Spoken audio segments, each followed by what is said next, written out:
सहारा enterprises तुमच्या स्वप्नातली गाडी आता कमी किमतीत। इचलकरंजी शहरालगत असलेल्या कबनूर चंदूर रोडवर कोन्नूर पार्कमधल्या सहारा एंटरप्राइजेस इथं पश्चिम महाराष्ट्रातली विविध बँका आणि फायनान्स कंपन्यांनी जप्त केलेल्या जुन्या दुचाकी आणि चारचाकी गाड्यांची विक्री केली जाते। शोरूम किमतीपेक्षा 25 ते 50% पर्यंत कमी दरात, उत्तम स्थितीत आणि संपूर्ण कागदपत्रांसह त्वरित डिलिव्हरी। दुचाकी 20,000 पासून पुढे तर चारचाकी 50,000 पासून पुढे। आपल्या पसंतीची कार किंवा बाईक आता अगदी परवडणाऱ्या दरात घेऊन जा। विश्वास, पारदर्शक व्यवहार आणि उत्तम सेवा हेच आमचं वैशिष्ट्य। पत्ता Konnur park, Kabnoor Chandur road, Ichalkaranji. Proprietor Rajubhai Ajgar. संपर्क 8055810910 आणि 9860785786।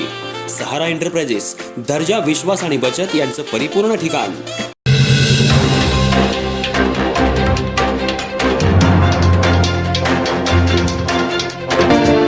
इचलकरंजी शहरातल्या शिवाजीनगर पोलीस ठाण्यात दाखल असलेल्या चोरीच्या गुन्ह्यात जप्त करण्यात आलेला सुमारे 3 लाख रुपये किमतीचा सोन्याचा लॉंग गंठण न्यायालयाच्या आदेशानंतर संबंधित अर्जदार महिलेकडे सुपूर्द करण्यात आलाय।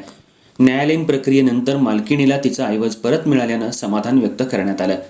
यावेळी शिवाजीनगर पोलीस ठाण्याचे पोलीस निरीक्षक शरद मेमाने पोलीस कर्मचाऱ्यांच्या समवेत हा ऐवज देण्यात आला। शिवाजीनगर पोलीस ठाणे येथे गुन्हा रजिस्टर क्रमांक 475/2026 अंतर्गत भारतीय न्याय संहिता कलम 303(2) प्रमाणे गुन्हा दाखल करण्यात आला होता। या गुन्ह्याच्या तपासादरम्यान पोलिसांनी सुमारे 3 लाख रुपये किमतीचं सोन्याचं लॉंग गंठण जप्त केलं होतं।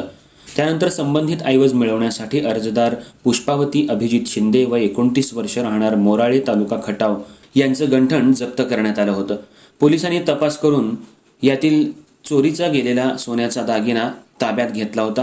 तो न्यायालयाच्या आदेशानुसार आवश्यक कागदपत्रांची पूर्तता करून संबंधित पोलिसांनी हा दागिना महिलेकडे सुपूर्द केला।